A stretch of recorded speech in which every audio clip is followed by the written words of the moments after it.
எனது பெயர் சைதா. நான் கன்னியாகுமரி மாவட்டம் மார்த்தாண்டத்துலேருந்து வருகிறேன்.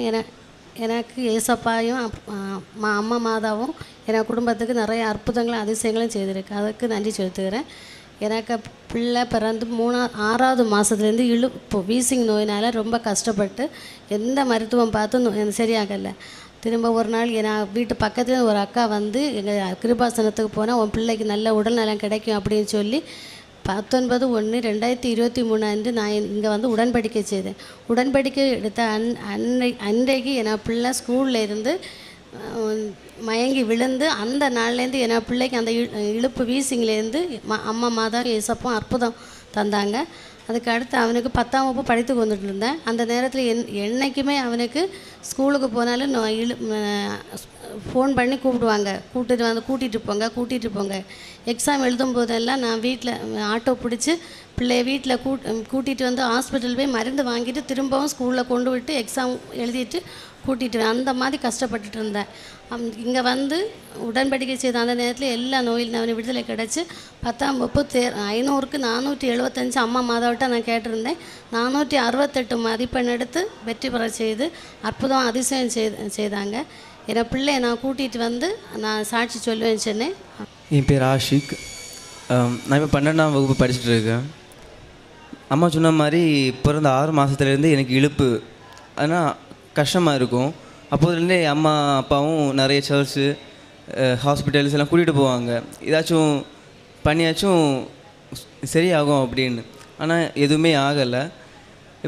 என் ஆண்டி சொல்லுவாங்க, இப்படி ஒரு சர்ச் உண்டு ஆலப்புழாவில், அங்கே போனீங்கன்னா கண்டிப்பாக உங்களுக்கு ஒரு பதில் கிடைக்கும் அப்படின்னு. எனக்கு ஆனால் சுத்தமாக நம்பிக்கையே இருக்காது. அம்மா நான் சின்ன வயசுலேருந்தே பார்த்துட்ருக்கேன், அம்மா நிறைய சர்ச் போவாங்க, எல்லா ஹாஸ்பிட்டலும் போவாங்க, எனக்கு எந்த தீர்வும் கிடைக்கல. அப்போவே தோணும் இதில் நம்பணுமா அப்படின்னு. அம்மா இப்போ இங்கே வரும்போது இங்கே வர ஸ்டார்ட் பண்ணும்போதும் சுத்தமாக நம்பிக்கை இல்லை. 19 ஜனவரி 19 2023 வந்தாங்க. அன்னைக்கு அவங்க இங்கே இருந்தப்போ உடன்படிக்கை எடுத்தாங்க. இங்கே இருந்தப்போ நான் ஸ்கூலில் இருந்து இந்த நெஞ்சு பகுதி கொஞ்சம் வலிச்சு ஆஃபீஸ் போனேன், எங்கள் ஸ்கூல் ஆஃபீஸில். அப்போது அங்கே இருந்து மயங்கி விழுந்தேன். ஹாஸ்பிட்டல் கூட்டிகிட்டு போனாங்க. அப்புறம் வீட்டுக்கு விட்டாங்க. அம்மா வீட்டுக்கு வந்தாங்க. என்ன ஆச்சுன்னு கேட்டாங்க. நான் இதெல்லாம் சொன்னேன். டைம் கேட்டாங்க. இந்த டைம்லன்னு சொன்னேன். அப்போ இந்த டைமில் தான் நான் உடன்படிக்கை எடுத்தேன், இனிமேல் உனக்கு இழுப்பு வராது நம்பிக்கை சொன்னாங்க. ஆனால் எனக்கு நம்பிக்கை இல்லை. ஆனால் ஒரு வாரத்துக்கு அப்புறம் அந்த ஒரு வாரம் எனக்கு எந்த இழுப்பு அந்த சிம்டம்ஸே இல்லை. அந்த ஒரு வாரத்துக்கு அப்புறம் சுத்தமாக இழுப்பு எங்கே போச்சுன்னே தெரியாத மாதிரி டக்குன்னு காணாமல் போச்சு. அப்போ தான் எனக்கு நம்பிக்கை வந்தது. அம்மா சொன்னாங்க, நீ கண்டிப்பாக இங்கே வந்து சாட்சி சொல்லணும்னு. முன்னாடி வந்தோம், பட் டைம் இல்லைன்னு சொல்லிவிட்டு டைம் ஆகும்னு சொல்லிவிட்டு நாங்கள் வீட்டுக்கு போனோம். எப்படியாச்சும் 12th பப்ளிக் எழுதுறதுக்கு முன்னாடி வந்து சாட்சி சொல்லிட்டு தான் போகணுன்னு இன்றைக்கி வந்தோம், சாட்சி சொன்னோம். நன்றி. எங்கள் ஹஸ்பண்ட் எத்தனையோ முறை மாலி ரிசோர்ட்டுக்கு வேலைக்கு போனாங்க. ஆனால் எந்த இதுலேயும் அவங்களுக்கு நல்ல கம்பெனி கிடைக்கல. ஆனால் நான் இங்கே வந்து உடன்படிக்கை செய்து என் கணவருக்கு நல்ல ஒரு ரிசோர்ட்டில் வேலை கிடைக்கணும் அப்படின்னு சொல்லி நான் மாதாவிட்ட வேண்டினேன். அதன் மூலமாக நல்ல ஒரு ரிசோர்ட்டில் இப்போ வேலை கிடச்சி நல்லதாக வேலை செய்துட்ருக்காங்க. நிறைய கடன் இருந்து அந்த கடனை எப்படியாவது அடைக்கணும். அந்த மாதிரி உள்ள இதில் ஒரு பேங்க்கில் லோன் கேட்க போனோம். எந்த பேங்க்கில் எங்களுக்கு லோன் தரல. திரும்ப நான் இங்கே வந்து உடன்படிக்கை எனக்கு எப்படியாவது ஒரு லோன் கிடைக்க வேண்டும் அப்படின்னு சொல்லி உடன்படிக்கை பண்ணேன்.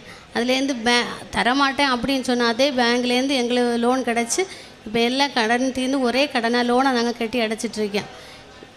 இவ்வளோ அற்புதம் செய்த மாதாவுக்கு ஏசப்பாவுக்கும் கோடான கோடி நன்றி. கிருபாசன பத்திரம் நான் எல்லாருக்குமே கொடுப்பேன். வீட்டு பக்கத்துலேயும் வெளி ஆட்கள்லேயும் கிறிஸ்தவர் அல்லாத மக்களுக்கு எல்லாருக்கும் கொடுத்து உப்பு தேன் இதெல்லாம் அவங்களுக்கெல்லாம் வாங்கி கொடுத்து கிருபாசன மாதா ஃபோட்டோ 10 பேருக்கு வாங்கி கொடுத்தேன். எல்லா வருஷத்துலேயும் ஏழைகளுக்கு 5 ஏழைகளுக்கு துணிமணிகள் வாங்கி கொடுத்து என்னால் முடிஞ்ச உதவிகளை நாங்கள் செய்துட்ருக்கேன் இங்கே வந்த நாளில் இருந்து.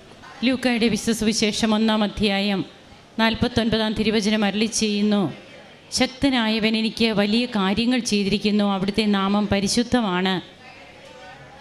വലിയ കാര്യങ്ങൾ ചെയ്ത ദൈവത്തെ മഹത്വപ്പെടുത്തുന്ന മറ്റൊരു കുടുംബമാണ് ഇവിടെ നിൽക്കുക. തൻ്റെ മകന് 6 മാസം ജനിച്ച് 6 മാസം മുതൽ വീസിങ് 15 വയസ്സ് വരെ ഈ വീസിങ് മൂലം ഒത്തിരിയേറെ അധ്യയന ദിവസങ്ങൾ നഷ്ടപ്പെടുന്നതുണ്ട്. നന്നായിട്ട് തൻ്റെ ജോലികളൊന്നും ചെയ്യാൻ പറ്റാത്ത, സ്കൂളിൽ പോകാൻ പറ്റാത്ത അവസ്ഥയിൽ ഹോസ്പിറ്റലുകളാണ് കയറി ഇറങ്ങി നടക്കുക. ഇവിടെ വന്ന് ഉടമ്പടി എടുക്കാൻ ഈ മകൾ ഇവിടെ വരുമ്പോൾ മകൻ സ്കൂളിൽ അൺകോൺഷ്യസ് ആകുന്നു. ഹോസ്പിറ്റലിലേക്ക് കൊണ്ടുപോകാനായിട്ട് പോലും ആരുമില്ലാത്ത ആ ഒരു സാഹചര്യത്തിൽ പിന്നീട് ആ മകൻ തന്നെ പറഞ്ഞു, അവന് പെട്ടെന്ന് ഒരു ചെസ്റ്റ് പെയിൻ പോലെ വരികയും ഇന്ന് വരെയും പിന്നീട് തനിക്ക് അങ്ങനെ ഒരു സാഹചര്യങ്ങൾ ഉണ്ടായിട്ടില്ല, തനിക്ക് വീസിങ് ഉണ്ടായിട്ടില്ല. എന്നാൽ തനിക്ക് വിശ്വാസം കുറവായിരുന്നു. പിന്നീട് തനിക്കുണ്ടായ ആ അനുഭവം ഇന്ന് തന്നെ മറ്റൊരു വ്യക്തിയാക്കി മാറ്റിയിരിക്കുന്നു. താൻ 12th പരീക്ഷ എഴുതാൻ പോകുന്നതിന് മുൻപ് വന്ന് അമ്മയുടെ നടയിൽ നിന്ന് തനിക്ക് കിട്ടിയ കൃപയ്ക്ക് ഈ മകൻ നന്ദി അർപ്പിക്കുന്നു എന്നാണ് നാം കേട്ടത്. അതുപോലെ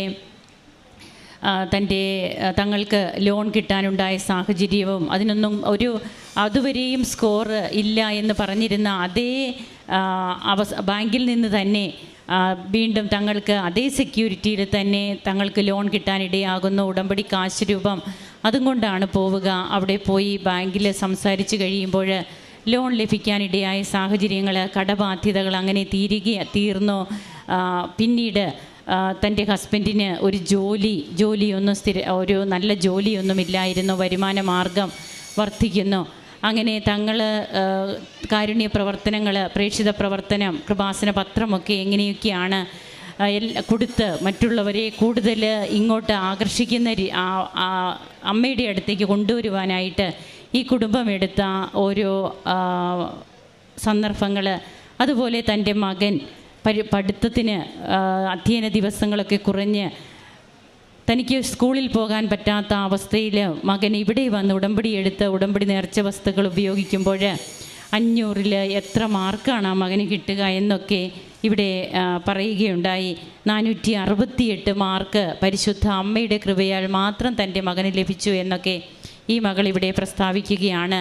പരിശുദ്ധ അമ്മയുടെ തിരുനടയിൽ ഉടമ്പടി എടുത്ത് അമ്മയിലൂടെ കിട്ടിയ കൃപകൾക്ക് ഈ കുടുംബം നന്ദി പറയുമ്പോൾ നമുക്കും കരങ്ങളടിക്കാം.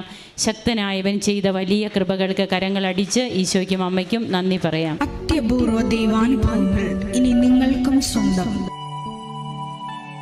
ഈ യൂട്യൂബ് ചാനൽ ഇതുവരെ സബ്സ്ക്രൈബ് ചെയ്തിട്ടില്ലെങ്കിൽ ഇപ്പോൾ തന്നെ സബ്സ്ക്രൈബ് ചെയ്യുക.